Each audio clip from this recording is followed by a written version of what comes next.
Hello and welcome to a brand new episode of the Comic Call on a Saturday morning, just because it is Easter weekend and this is really the only time I have due to the busy weekend to maybe do this show. I got to find room for my Dylan No show. I haven't decided when I'm going to do that yet. I got stuff to do tonight, but I might be able to squeeze one in before I do the stuff tonight.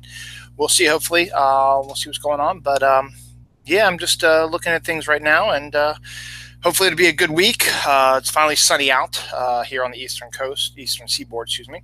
And a lot of the stores probably have Easter sales going on. I know mine does up the street from me.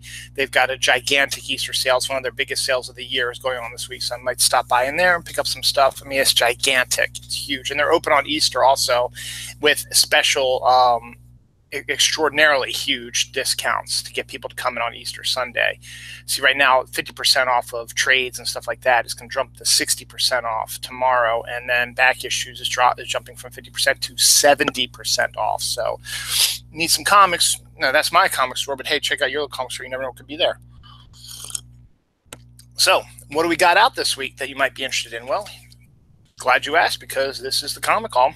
It's a lot of stuff. It was a lot of stuff for the last week of the month, and a little pricey, considering I also bought something for my wife for Easter as well, which added to the priciness, but still, this was a ton of stuff, though. So first up is The End, finally, only about a month or so later, because originally it was scheduled to drop on February 14th, but now it has dropped on March 28th.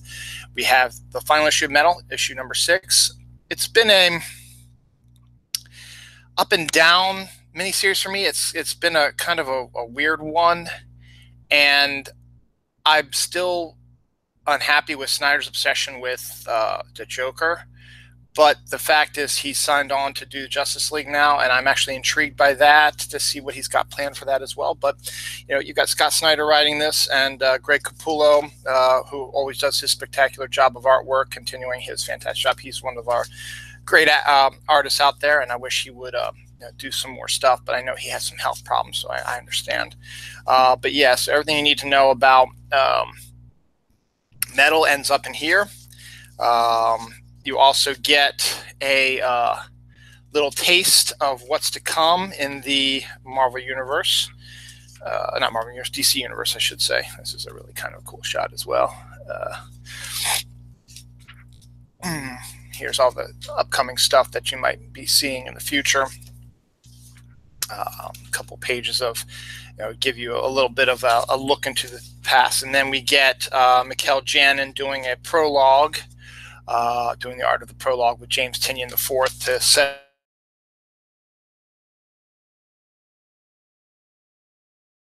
up the note. There we go. There's that. So interesting take on stuff. And it leads to No Justice, which comes out in May, so May 9th. So Metal's finally done. It was, as I said, an interesting miniseries, I guess. Check it out for yourself, I guess. Again, can't wait to see how it ends. All right, this series has been a really big disappointment for me. It's almost like, why do we need this series? I mean, I understand why they're doing it, but and then the fact that now they're moving it to a bi-monthly schedule, which is just as frustrating. But Doomsday Clock number 4. It's been 2 months since number 3 came out. This is where the Watchmen enter the DC universe, and I'm sorry. I'm going to keep buying it because Jeff Johns and nice artwork by what's his name again? I forget the artist's name. Come on, Gary Frank. And this one just basically covers who the new Rorschach is. I mean, that's all it is. I mean, it's just almost like a filler issue, almost prepping how things got set up in a 12-issue miniseries with no appearances by DC. I mean, if Johns wanted to do a Watchmen sequel, just do a Watchmen sequel. Why do you have to connect it to the DC universe? So I don't know. I'm just not a big fan of it. I'm still going to collect it just because it's going to be a big deal, apparently, and I like the artwork, and Jeff Johns is a pretty good writer, but to me it just seems kind of unnecessary. But that's just my opinion. There are people out there probably who love this thing and want to go crazy for it. So go ahead. I mean, it's out now, the newest issue. So you can probably still catch the other 3 as well. So we'll see. Everybody has different tastes, obviously. And again, these are just my comics that I buy. There's a whole bunch of other comics out there that have come out that I don't necessarily want to collect or interested in, but you might be. So particularly with the independents, there's a ton of them. The final issue of Mystic U. The only thing I was disappointed about this one was the price point. $5.99 for a 48-page, no ads story is a little excessive. Now, if you would have done it with a square-bound, hard cover type of thing, I'd be okay with it. But the fact is, you're charging me $6 for basically a 48-page floppy, and that's kind of annoying as well. It's written by Alyssa Whitney with art by Mike Norton, and basically it's like Hogwarts in the DC universe, using a lot of the magic characters like Zatanna and Constantine and all that. So Dr. Occult and things as well. So I'm just disappointed in the price point on that, but it's over. It was only 3 issues, so we'll see what happens. Spinning Out of Metal. We've already seen a bunch of these spinning out of metal, and that was just because they wanted to get ahead of time. It's the New Age of Heroes, Silence #3, which is actually not a bad series, written by Dan Abnett with art by John Romita Jr. It's a female hero, and that has connections with the DC universe, whereas it also introduces a lot of new characters as well, which is really interesting. And it's a good story. It's a lot of fun. So the other one that's out this week is the Terrifics #2. Now, my problem with the Terrifics is Ivan Reyes is the artist, but he is one of these artists that takes forever to draw stuff. He will probably only do these 2 issues and then disappear for like 6 issues and then come back and do another issue. But it's written by Jeff Lemire with art by Ivan Reyes, and Jose Luis comes in and finishes the last 5 pages of it, with inks by Vicente Cifuentes and Jordi Tarragon. So we get a little Ivan Reyes artwork here. Let's see if I can find some good Ivan Reyes artwork. I like his artwork, but the fact is he takes forever to do it. And I wish he would just stay on a book, because he did the same thing for Justice League of America. He was scheduled to be the artist on that, and then he left. So here's some of the new guys' artwork as well. So it's a good series, a fun series, different characters and a different take on things, and worth a look, because Jeff Lemire is also a good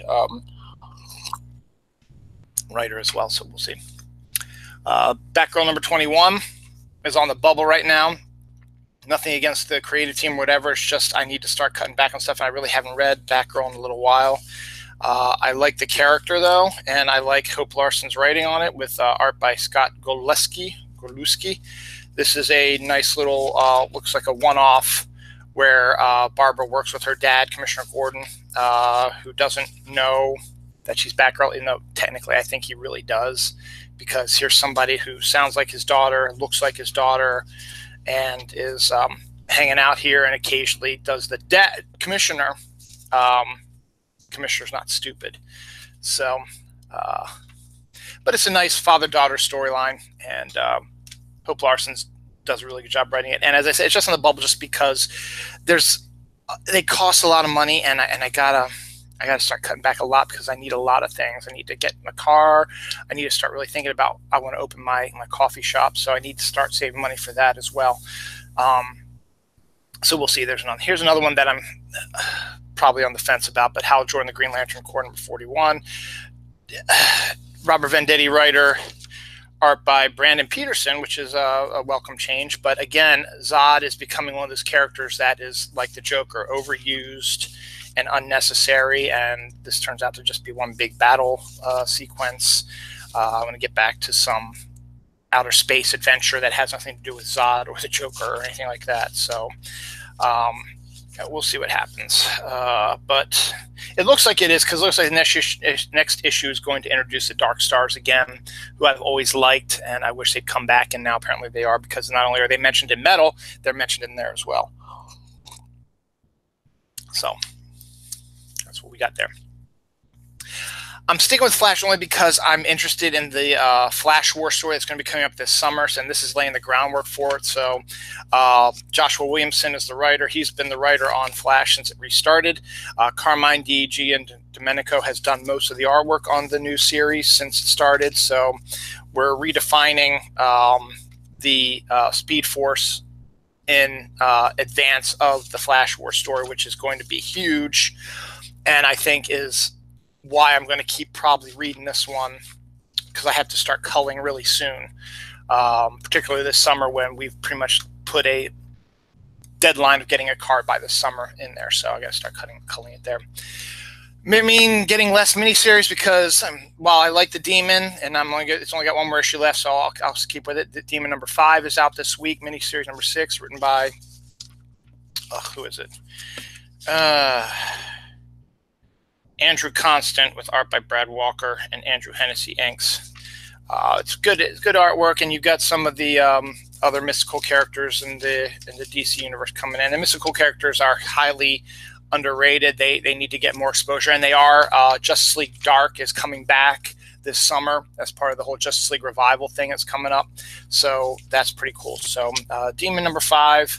I mean, the artwork looks really, really nice, and the story's probably really good. I haven't read it yet. I have it on my mega pile of stuff I need to read, so we'll check that out as well.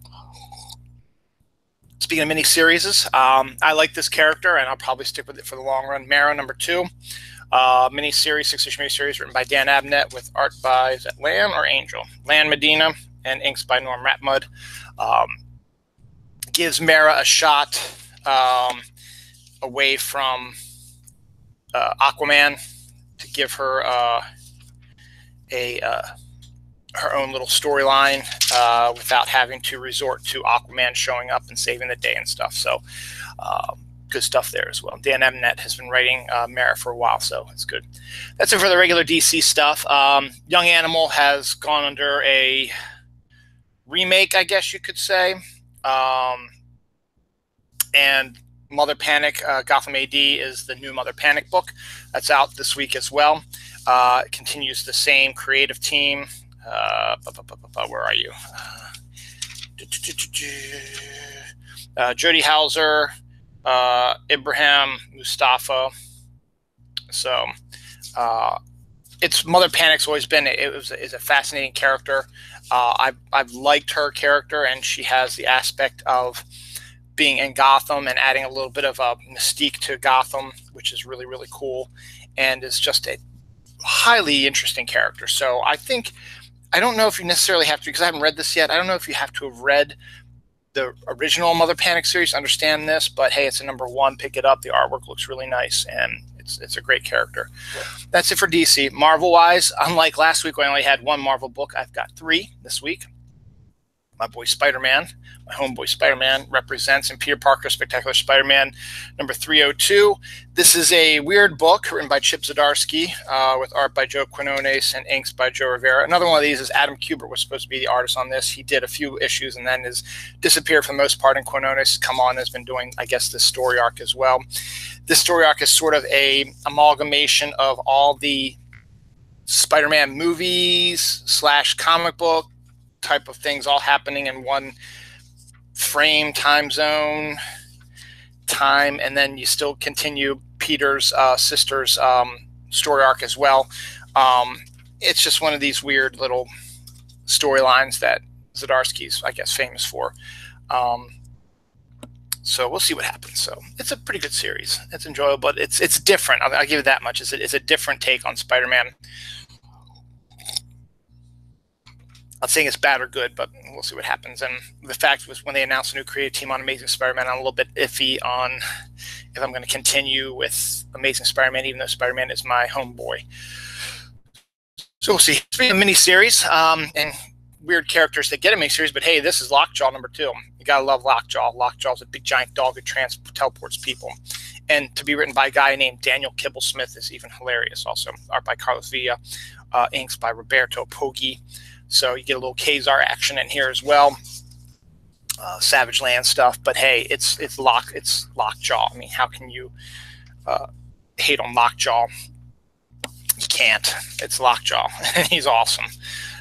So the fact that he has his own miniseries is such a really cool idea. So good on Marvel for doing that. And the last Marvel book I have this week is Moon Knight. I wasn't going to pick this one up, but it is the last issue of a story arc, and then there's going to be a new story arc starting next issue, which is going to be written or drawn by Ty Templeton, and Becky Cloonan is going to be doing the art for the cover, so I might pick it up as well, so we'll see. It's written by Max Bemis with art by Jason Burrows and inks by Guillermo Ortega.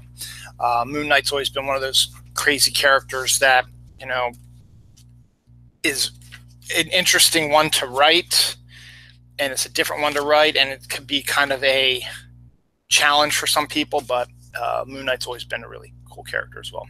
That's it for Marvel, and now all I got left is a huge stack of independents, because the independents are kicking butt lately.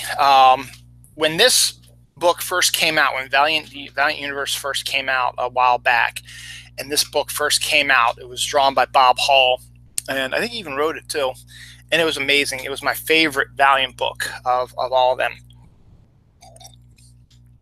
Now, when they did the redo of the Valiant Universe, I didn't get into the character, even though it was interesting. But now we get a new #1. I said, hey, why not start over again? So I got Shadow Man #1 because I like Shadow Man. I think it's a great character. It's written by Andy Diggle with art by Steven Segovia. So I'll give this one a whirl and give it a shot because I like Shadow Man. I always have. It'd be an interesting take to see this new version of it. So hooray for Shadow Man. Animosity continues to be a great series. Issue number 13 is out this week, written by Marguerite Bennett with art by Rafael de la Torre. For those who don't know, Animosity is a story of what happens if if animals all of a sudden overnight got the ability to speak, and they decided that they wanted to take over the earth. So this is a post-apocalyptic world where the animals are the bosses. So instead of zombies, it's an animal apocalypse. So it's kind of an interesting story. So also from Aftershock, we've got Rough Riders, Ride or Die #2. Rough Riders is the American version of League of Extraordinary Gentlemen. Features a cast including Theodore Roosevelt, Annie Oakley, Thomas Edison, Jack Johnson, Harry Houdini, and Monk Eastman. It's written by Adam Glass with art by Patrick Olive, who's the team that's been doing all the Rough Riders books. So it's a consistent group, and the fact is it's a really interesting premise. Again, I mean, yes, League of Extraordinary Gentlemen did it as well, but it's still a good idea. Speaking of alternate histories, another great alternate history book, Manifest Destiny. New issue is out this week, number 34. Again, the creative team has stayed on for the entirety of the series. Chris Dinges, writer, Matthew Roberts, penciler, Tony Akins, inks, and can't forget Owen Gianni, who's been the colors for the whole time as well. One of those great stories where, if you don't know the premise of Manifest Destiny, this is the Lewis and Clark expedition as they're going out to explore the unexplored area of the United States. And this is such a great premise as well. And we know the story of Lewis and Clark is always great anyway, because they discovered all this cool stuff out west. How about if instead of, along with discovering all this cool stuff, they discovered that there are supernatural creatures out and about as well in the Midwest as well that they've never seen before. And that's a really good, interesting premise as well. So, because, hey, nobody has explored that area until then. So it makes perfect sense. It's a great idea. I had to choose because I'm a big dumb male, but Sheena number 7, there was a couple of really good covers. I like this one because of, obviously, you can tell why, because I'm a big dumb male. I'll be the first to admit it. So again, Marguerite Bennett and Christina Trujillo are the writers. Art by Mario Sanapo, which is actually pretty nice artwork. It's one of these good girl artwork things, interesting character things. I figure, again, big dumb male, that's the reason why I bought it. But the story's been, pretty intriguing as well, and enjoyable. And the art has been pretty nice too. You had Moritat start the artwork, and now we've gone to a couple different artists as well.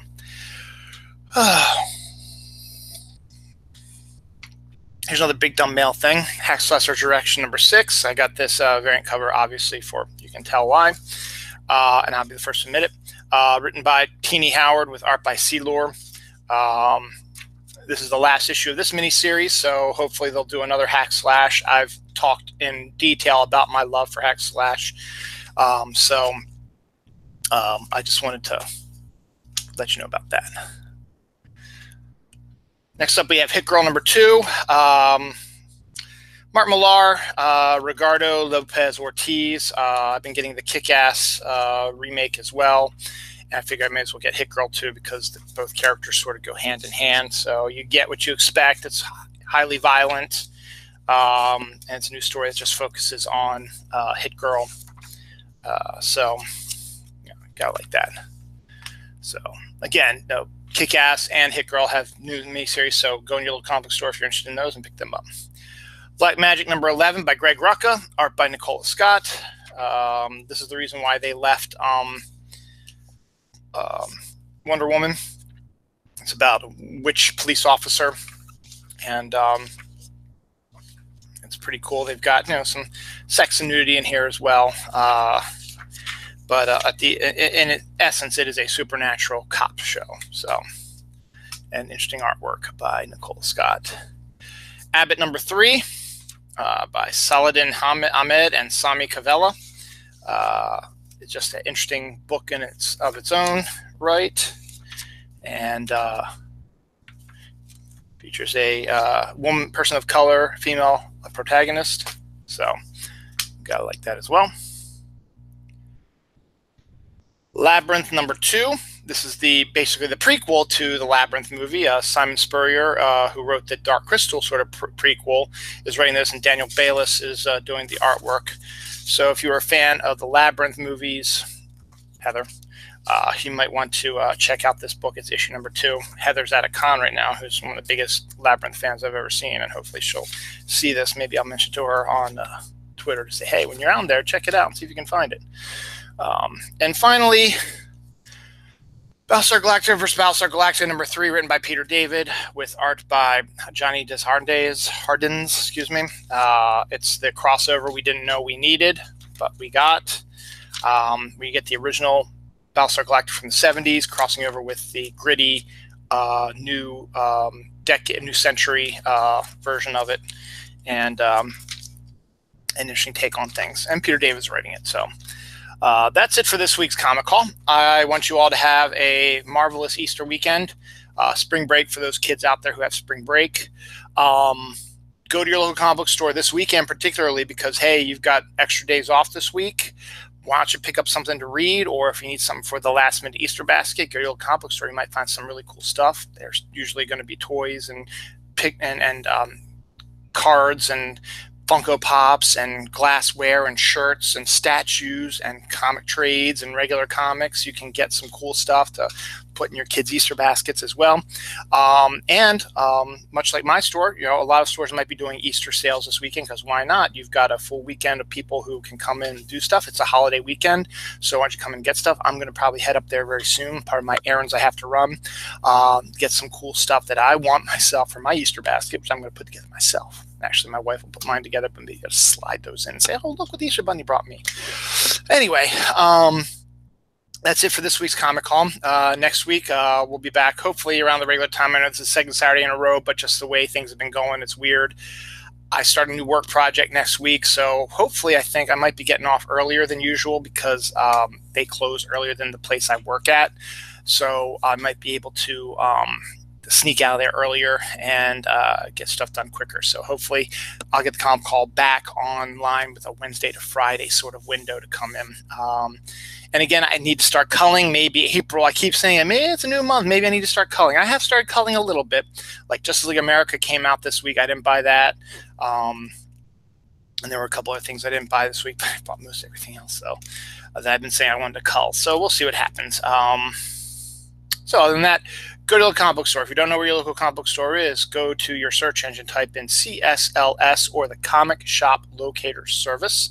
When the search shows up and you see probably it's going to be the first one probably on the list, click on it. You'll go to the Comic Shop Locator Service website. The first thing it'll ask you is, give us your zip code. And you type in the zip code and enter, and then bam, all the comic shops within a 20-mile radius of your house. So 20 miles is a long area. Like if I typed in my address, I'd get ones from Timonium, Annapolis, Westminster, Cockeysville, In fact, I saw one in Westminster last weekend, so I know there's one out there now. I didn't know it was out there, but I know it's out there now. And my store will be on there as well. That's local. That'll probably be the first listing. It'll go, I think it goes in order of closest to furthest away. I don't think it's alphabetical order. But anyway, if it is alphabetical order, I'm sorry. But just, hey, just go, and then you can click on those. A lot of those will have their own websites as well, and you can be able to see if there's any special sales going on, directions on how to get there, blah, blah, blah, so on and so forth. So I am done for this Easter weekend. Enjoy your comics. I'm going to try to enjoy some of mine, even though I got a busy couple days ahead with family and work things. And unfortunately, I was going to try to take Monday off, but I can't because of this new work project. So we'll see what happens. Don't got a lot of time left. Happy Easter. See you in April, and we can start the countdown to Avengers Infinity War. Bye.